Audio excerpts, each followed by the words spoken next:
Hi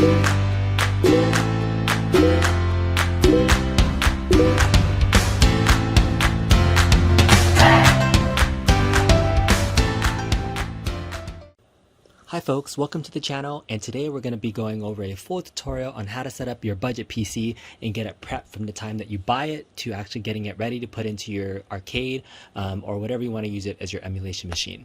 So today's PC that we're going to use is a Dell Optiplex 7010. This is the most common PC that I purchased to use for my budget builds. So this is a small form factor PC that you see, but these two towers on the side are also Dell Optiplex 7010s as well, but they're slightly bigger. So these are slim form factors versus a small form factor. So you just want to make sure you double check which one you get if you want to make sure the size. There's also the bigger MT mid-tower size version as well that has the same stats inside, but they're just different cases. So you want to double check. So we're going to work with the small form factor one and show you the guts and everything inside. Alright, first off, let's just do a quick tour to get you understanding what all the parts inside of the PC are. So we're going to open this up on the side here, and there's a couple of things that you're going to want to see here to recognize. So inside of your PC, this is the DVD drive slot. So if you press open these tabs here, this top part is going to come off. And then here you see a SATA cable and a power cable that's plugged in. And we're going to actually remove this entire DVD drive slot by just lifting up this part, pulling it back there. So that removes the DVD drive slot. Next up, I'm going to turn this around so you can see it. Here is the power supply for your PC. This is a 240 watt power supply. It's just good to know. This is where your processor is underneath here. It's a Core i5 3470, so a third gen i5 with 3.2 gigahertz. So that's going to be good processing speed to run most of your emulation games as well. Here is your main hard drive, your HDD. So this is a full-size hard drive as well. And there's a blue tab here where if you press this down, and then you lift it, it's going to lift this out. Oh, I already had it lifted out. So it's going to lift it out, and that's going to come out. So it's actually attached right now on the bottom to the cable, so you can leave that on. And exposed here at the bottom are your RAM sticks. So this is your DIMM slots. There's 4 DIMM slots for you to put in RAM. This setup has 4 slots with 2 gigs of RAM each. So the total RAM on this PC is 8 gigs. If you're going to upgrade the RAM, you would need to replace and remove these because there's no open DIMM slots left. So you have to replace them with RAM. 8 gigabytes of RAM is going to be plenty enough for most of the emulation that you need. Upgrading RAM really just helps with future-proofing your build, but it's not usually necessary for the cheaper kind of builds that you would put into, say, an Arcade 1-Up or for your Star Wars mod. So that's the guts of everything. We're going to leave the RAM as is. I'm going to show you how to enter and add a graphics card, which you're going to use in this PCI slot right here, and then also how to prep everything and get it set up. So that's a tour of the inside of your PC. So let's talk about the base cost for this. So again, with the Core i5 3470, 250 gig hard drive, 8 gigabytes of RAM, that's your stock Dell Optiplex 7010 that you should be looking for. A good price that I would say between $75 to $100 used if you can find it from recycling centers. Sometimes eBay has them for that price as well. Do some shopping and make sure you get a good base with those particular stats. And then we're going to go over the parts that you'll need to upgrade it in just a second. So to get this PC ready for gaming, we're going to add 2 things into here. Our graphics card first is a GTX 1650. This is a low profile design. This is the GDDR6 version from Gigabyte. Runs about $160 plus tax and shipping. So you should be able to find these readily on Amazon or eBay. But this is the graphics card that I recommend that would fit into the small form factor PC. The GTX 1650 again is the biggest investment that you're going to make into your PC. That's going to be very worth it. The next thing I do recommend is a solid state drive. So we're going to add a 120 gig solid state drive. I use these PNY solid state drives that I get from Amazon. They're about $22, $23 shipped now. And then we're going to add this as a secondary drive in addition to your hard drive that's already there. So you have 2 hard drives in your PC. This is to run Windows. That's going to load up all your games. So we'll get this installed. So when you first open up your graphics card, the 1650 or most graphics cards, you're going to see it inside here, inside this bag with the full size, attachment. This is going to fit into your PC. So underneath here is the attachment that's going to change it into the low profile design. So you're going to swap it out and it's going to look like this. So this is a low profile design that you need to swap out. Just remove the screws, reattach the other one, you'll be good. So this is what we're going to put into our PC in just a second. When you pull out your HD, it's just going to be like this, and we're going to get this attached into your PC. So let's install this solid state drive first. So we removed the DVD player because you won't really need a DVD player into your arcade build, so we just removed it completely. And so here you have a couple options where you can just place the hard drive using double-sided tape directly onto this portion, and we're going to plug in the extra power supply that you have here. There should be an extra power wire that you can plug in here, and then this is the SATA cable that we're going to be able to plug into here. So if you don't like this look at all, this is what I do, because once it's inside your cab, you're not really going to use it for anything. You can buy one of these caddies where this replaces the entire DVD slot. You can stick the solid state drive inside there, and there's connections in the back for you to use it, which is the original power cable, and then the SATA cable that you would see. So those are a couple options that you have to be able to attach this. I'm just going to forego the caddy.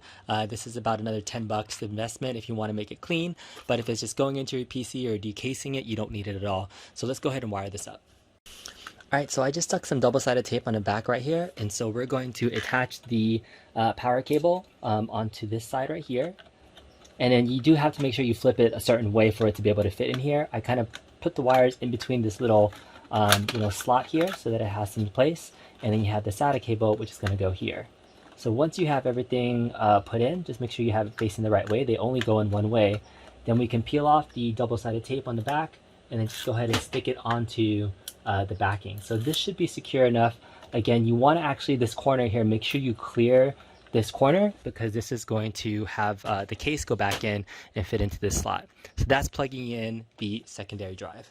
Now, since most likely you'll be getting a used PC, which will be several years old, I do recommend doing one more thing, which is replacing this battery right here on your motherboard. It's called a CMOS battery. It's just a regular CR2032 battery. So as long as you have a new one, I would recommend replacing this. This goes bad every 3 to 5 years, and so if you bought this PC used, then it would be hard. It might be bad already, so you never know. So all you need is just a flathead to pop that out. Just grab your new one and just place it right back in. So I would do this and recommend adding this before you install your graphics card.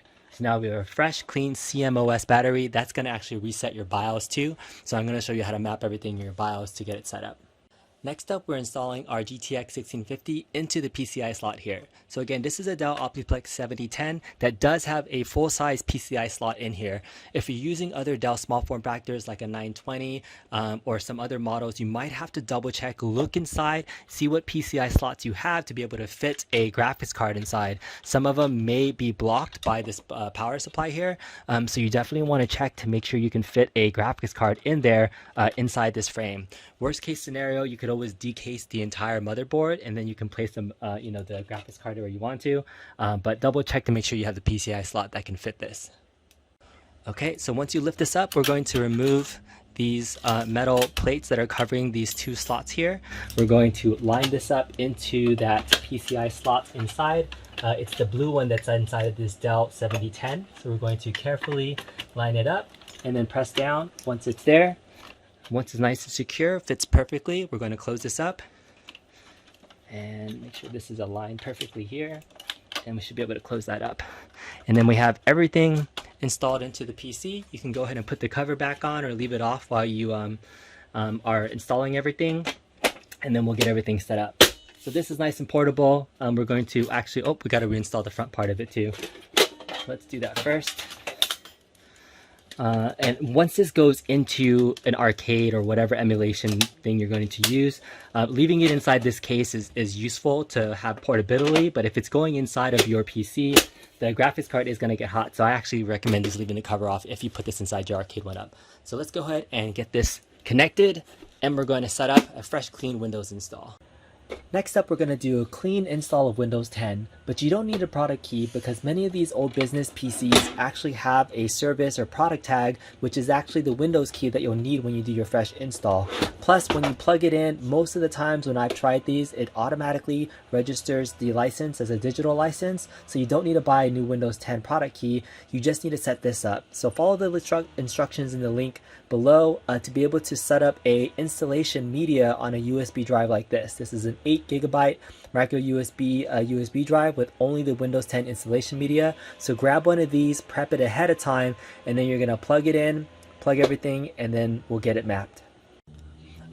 Alright, so you just need to plug in your keyboard, mouse, the power cord, and your HDMI cable into your monitor, and then the USB key as well. And so from once it's getting started, I'm hitting the F12 button on my keypad, and that's going to boot up this boot menu here. So the first thing we need to do is go into the other options BIOS setup. So depending on the PC you're using, this may look a little bit different, but this is again the 7010 Optiplex. Go into your BIOS setting. The first thing we're going to go to is boot sequence. So since we replaced the CMOS battery, this boot list option went back to legacy. The first thing you're going to need to do is, I'm going to zoom in here, is change this from legacy to UEFI. So this is going to allow you to use that boot key to remap your Windows installation. So once you do that, go ahead and hit the apply button on the bottom. Apply. And then once that's done, we can exit. So this is going to restart. And then we're going to again hit F12 on our keyboard one more time.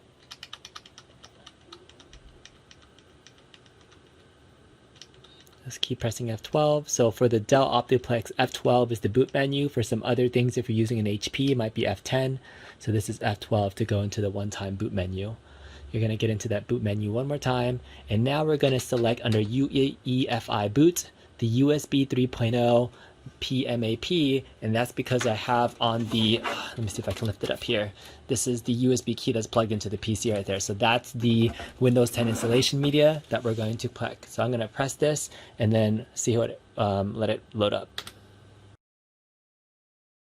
All right, so once you get to this screen here, then all you got to do is just use your mouse. I have a wireless mouse, or actually a wired mouse that's plugged in, and we're just going to navigate the menu here. It's just going to set the language to install. We're just going to hit the next button, click on install now. It's going to say setup is starting. You're just going to go through a couple of these option menus, and I'm going to go over exactly what you need to do.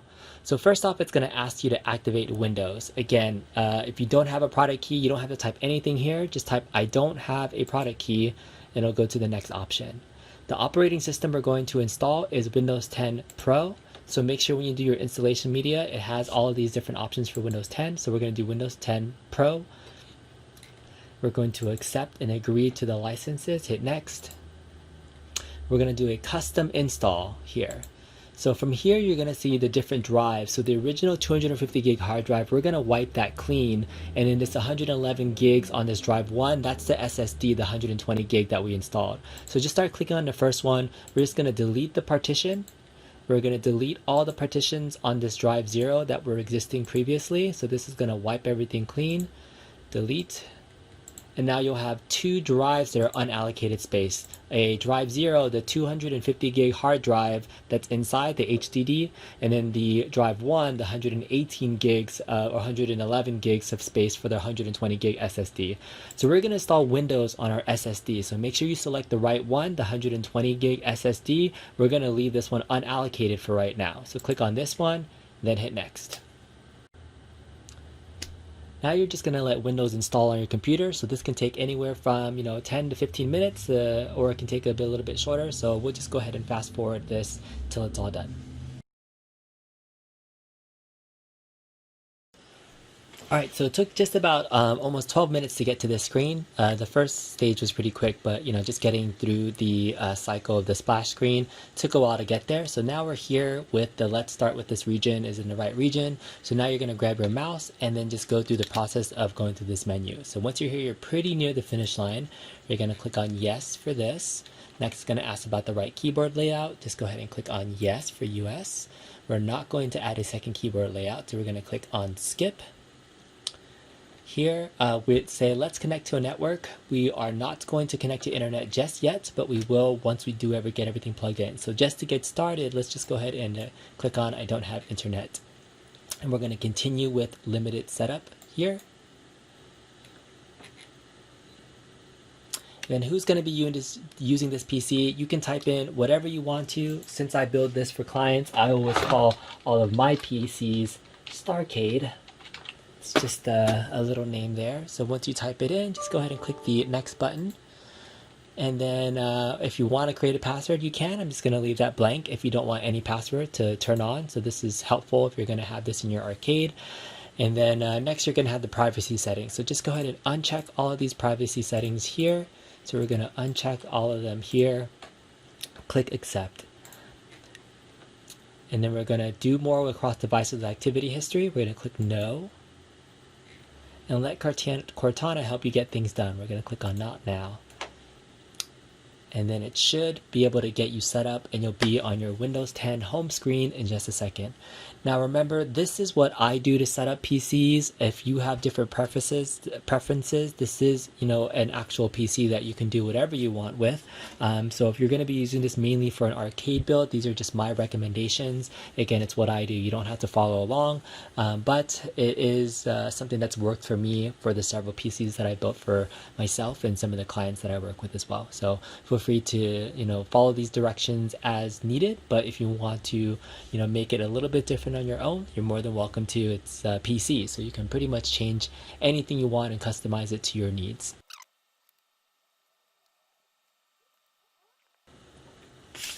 Alright, and now you're on your Windows home screen. So now that we have Windows installed, I'm going to go ahead and switch over to a screen share of the PC so you can see everything that I'm doing as well.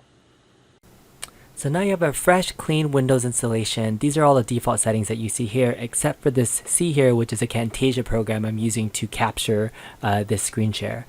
So I plugged in a USB Wi-Fi adapter, as that's the only thing that won't be set up automatically. Most of these business PCs don't have a Wi-Fi network card, so you do need a separate Wi-Fi adapter to connect. Once you do and get it connected, we're going to double check a couple of different settings. So as soon as it connects to Wi-Fi, Windows is going to digitally read the activation license. So if you go in the start menu and then you start typing in activation settings, if you click on that, you should now double check and see that this is a Windows 10 Pro and Windows is activated with the digital license. So this happens automatically as soon as you connect to Wi-Fi. You don't need to do anything else. This is now a official Windows 10 installation copy on your PC. Next, we're going to click on Windows Update over here, and then we're just going to check for updates. As long as you're connected to Wi-Fi, just go ahead and let this run. It's going to download all the different updates that you need, and then restart your computer once you are going. Oh, my Wi-Fi went out, so let's double check that one more time. And connect. And there it is. Okay, now that we're connected, we can go ahead and retry. And just go ahead and let this run until it's completed. Alright, now that we have all our updates, we just go ahead and restart our PC right now. So it did automatically install a driver for your video card, the GTX 1650, but I'm curious to see which driver it installed. Normally I like to download the latest installation driver from the NVIDIA website, but it looks like it downloaded an NVIDIA control panel specifically for it. And look, it's a GTX GeForce 1650, so it looks like it's a good driver. You can go ahead and use this one, but for my recommendation, I would actually download the latest driver for your GTX 1650 to make sure it's completely up to date. But it looks like it's working. The image refreshed. We're going to go ahead and restart the PC, and then we will install the rest of it next. Alright, now that we've restarted our PC, I went ahead and downloaded the latest NVIDIA driver for the GTX 1650 and put it on my desktop here, and there's some other basic programs we're going to install as well. So let's go ahead and install the NVIDIA driver just to make sure we're completely up to date on everything. Double click on here, hit the OK button, click on OK here. It's going to double check, make sure everything is installed correctly, and the latest driver for the 1650 is set up. Okay, so we're going to go ahead and install only the NVIDIA graphics driver. Agree and continue. We're going to go to custom, hit next, and we're going to do a clean installation. And this is just to make sure that we have the latest version of NVIDIA. So drivers for this graphics card get updated every couple of weeks, sometimes every month. But once you have it set up and you have the latest version, you really don't need to update this anymore. It should run just fine. I just like to make sure I have the latest version when I do my fresh Windows PC install. And then from there, I don't update my graphics card settings. Alright, everything's installed, and we can go ahead and hit close. Next up, there's some basic PC programs that I do recommend installing onto your PC to get it going. The first is Notepad++. So Notepad++ is a free notepad program that helps you take a look at some of the configuration.ini files for various different emulators. So just go ahead and install this and get it set up, and this will actually let you get everything looked at in an easier fashion. If you have a text file, you can right click on it and you can open it in Notepad. The next program I recommend is 7-zip. So 7-zip is an extractor file to unextract any zip files or RAR files. So very simple. Again, you can right click on a zip file and right click it. And then I know default you have Windows Explorer at Microsoft Edge as your main web browser. I would go ahead and like to use Chrome. It's just a more standard, better web browser in my opinion. So I'm just going to go ahead and update and add Chrome on here as well. And so those are the programs that I do recommend setting up onto your PC. The last thing, so those are basic PC programs. We're going to install some different DirectX and Visual C+ runtimes to be able to get several of your games and emulators running. So this is what I recommend for pretty much any emulator front end you're going to run. This DirectX settings, this Visual C++, and this DivX settings, plus this Windows runtime. I'll include links to all of these in the description, but let's start with the DirectX installation. So first off, we're going to move this folder or create a folder on your desktop that's called DirectX. When you open this up, it's going to ask you to extract it to a folder. So we're going to extract this into our desktop, into that DirectX folder, and it's going to self-extract into that folder. So now these are the files that are needed that you can get from the TeknoParrot site, but I'll leave the link exactly where you can get it. Double click on DX setup, click on yes, click accept agreement, next. It's going to upload and install. So while that's running, let's go ahead and get our Visual C+ runtimes. I'm going to right click on this. On 7-zip, now that it's extracted, I can go ahead and click on extract files. And then it's going to extract it either in the folder or on a desktop where you can select wherever you want to. And so let's just go ahead and select it to extract into the folder that's on my desktop here. Here you're going to see install all, right click here and click run as administrator. It's going to ask you, do you want to make changes? You know, one of the things you can do if you don't want to see this pop up anymore, click on show more details and then change when these notifications appear. Drop this slider all the way down to the bottom and then you won't have to deal with that anymore. Especially if you're the admin for this computer, you don't really need to keep confirming that. So Chrome is done installing. I'm going to close that. Click OK. So we're going to click OK here. So now I'm going to have our Visual C++ program start to install as well. Let's do it one more time just to make sure that it's running. So the installation is complete for DirectX. Right click install all, run as administrator. There you go. So that's what the Visual C++ looks like. It's pulling up this CMD prompt and installing all the runtime packages. If I'm going too fast, you can always rewind and just get this set up. Again, I'll leave the links to everything you need to get set up as well. So now we're going to install DivX. So DivX shaders are good depending on what games you're running. This is actually for one of the games that I run, Aliens Extermination. So I just like to have it set up. It doesn't hurt to have any of this stuff pre-set up when you flash a new PC. So I just have it as part of my list of things to install. So that's DivX there. So those are for shaders. And then Windows Desktop Runtimes is the last thing that I need. So I'm going to close this. So runtime 3.1.9. I run Launchbox as my main front end. So this is one of the prerequisite requirements for running Launchbox. So I'm going to go ahead and make sure that that's set up there. All right, installation was successful. And then the Visual C++ runtimes are all done as well. So that's pretty much everything that you need in order to get set up in terms of files. So now your PC is ready to pretty much load up any front end that you want to, and then you'll be ready to game. So this is it, your final stats on your PC. If we can just go into, pull up a Windows browser, we'll right click on this PC, click on properties. This is the final stats on your PC, the Core i5 3470, 3.2 gigahertz, 8 gigabytes of RAM, running a GTX 1650. So that's your PC setup. Again, the last thing that we need to do is actually set up the secondary hard drive. So this was an external drive that I had. It's going to go ahead and unplug this right now. And let's set up that secondary drive. Alright, so to set up that secondary hard drive, you're going to go to your start menu, start typing in the word create, and then you'll start seeing something that says create and format hard disk partitions.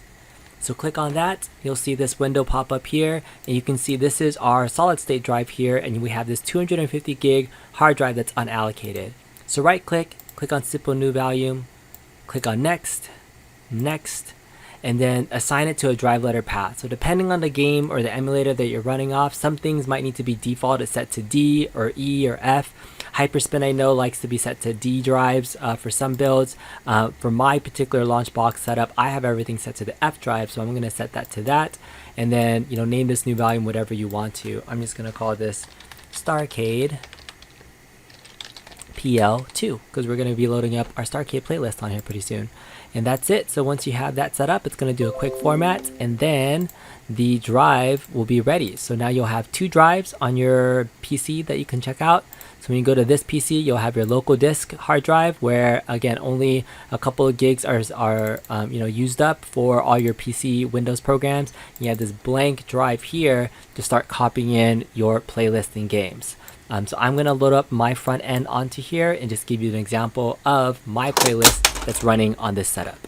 Now before you copy over your playlist, there are a couple of things you want to do with your Windows Defender. So Windows Defender Antivirus actually deletes several different emulator files, and so in order to copy over any of the playlists that you're going to run from CoinOps to BigBox or whatever you use, I recommend actually turning off and disabling your Windows Defender permanently on your arcade machines. After you do Windows Update once and you get everything set up, then having this off isn't going to impact you because you're not going to be using this like a real computer. You don't want it to delete the files that you don't want it to. So first off, you're going to go into your Windows Defender settings, turn off real-time protection, uncheck all these things here. What I also like to do is under the exclusion section, click on add or remove exclusions, add an exclusion folder, select your entire folder that you're going to put your playlist in. So this is, in this case, the F drive. So we're just going to select the entire F drive folder so it doesn't ever look at this. Even though we turn it off, we want to add in the exclusion anyways. And you want to do this before you load up your playlist as well. And so turning it off here isn't going to turn it off permanently. It's just going to turn it off for your session. So to turn it off permanently, we're going to go into the registration editor. So to go to your start window, in the run section, start typing in gp edit, and you're going to see something that says edit group policy. So once we click on edit group policy, this window will pop up here, and all you need to do is click on administrative templates and then go to Windows Components, scroll down to Microsoft Defender Antivirus, and here it'll say turn off Microsoft Defender Antivirus. Double click on that. We're going to go to enabled, hit apply, and then OK. If for some reason your Defender still turns on and the real-time protection turns back on, you may want to try it again. For some reason it doesn't stick sometimes when I do it, but eventually it does. That will permanently disable your Windows Defender. So when you try to go into it, it'll if this is still here, it'll say that your entire Windows Defender is disabled. So that'll you might need to restart your computer just to get that working, but that's what you need to do to disable Windows Defender permanently. Alright, last thing you may want to do is disable this taskbar and hide it when it's not showing. So all these buttons here, you don't really need them. You can always uncheck these. I like to have my Windows taskbar looking clean. Disable the search bar function so I don't see any of this stuff here. I'm going to unpin this mail from the taskbar. So this is just what I personally like to do. And then here under the taskbar settings, we're going to check off the hide taskbar in desktop mode, and this allows you, once you play some games, to be completely in full screen. Otherwise the taskbar may show. So that's what you want to do, and then let's load up a front end and try out some games. Alright, so I've copied over my version of Launchbox Big Box for my custom Starcade Playlist 2.0. So I'm going to show you guys the Launchbox side of things just for right now. I'll do a full demo of the Big Box side of the playlist that I made, as well as the new videos, the snaps, and custom logos. It's absolutely beautiful. But this is Launchbox. I did a tutorial on how to set up Launchbox, and I'll eventually do a tutorial on how to set up your own custom Big Box build. But this is it. This is my brand new playlist. I have lots of different games on here. You can see a sneak peek. I added some pinball into my Star Wars build. I'll show you how that works off in a little bit. But let's do a quick test of some games because you want to see how everything's working on your brand new PC. So let's load up a TeknoParrot game. I had a TeknoParrot tutorial earlier, so I have Transformers Human Alliance. I have some exciting updates on how I've mapped the yoke to a mouse using JoyToKey and an advanced mouse program. So maybe I'll do a separate tutorial specifically on that, but let's just test out the gameplay so you can see how a game like this runs on your brand new PC. Alright, so we have Transformers loaded up. We're gonna enter a button, gonna press that start button, jump straight into the game. And so the yoke acts as a mouse in this case, and I have a mouse mode that goes back to center. So, and then I have the triggers as a gun. So this game in the arcade is originally a rail shooter, so it's really fun to play. And with the yoke, it plays absolutely amazing. It's really fun to play. It's one of the newer games I've added into my playlist, but you can shoot up the Decepticons. It's very responsive. Again, it's almost like a shooter, just like the original Star Wars arcade was, where the cursor's on the screen, and you're just using the yoke to move up, down, left, right. And I'm using the yoke right now. I know you can't see it, but that's how I have this set up at the moment for this test build. So I just wanted to show off a quick demo of some gameplay on this PC that we set up together. Everything is working beautifully now. So you may have to do some additional setup with your front end and how you set up the games, but at least your PC will be set up to play whatever you want to. So that's it for watching. We're gonna exit out of here. Appreciate you guys watching, and we'll catch you next time. Thanks.